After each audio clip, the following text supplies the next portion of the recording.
हालत बना ले बड़ा बेटा। छोड़ा ना, जोन भाई तोन भाई। अरे तू पूजा के भुला काहे नहीं भेजा? नहीं भाई, हम पूजा को ना भुला पाए। पूजा तोरा किस्मत में नहीं थी, तू समझत काहे नहीं कर? तू जौन कहा करू ऐसा बात नहीं थे।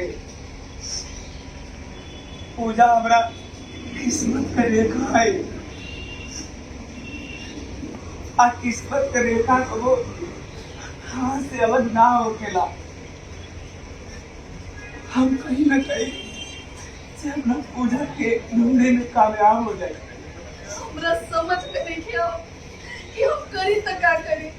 एक तरफ बेटा के प्यार, दूसरा तरफ पति के जिद।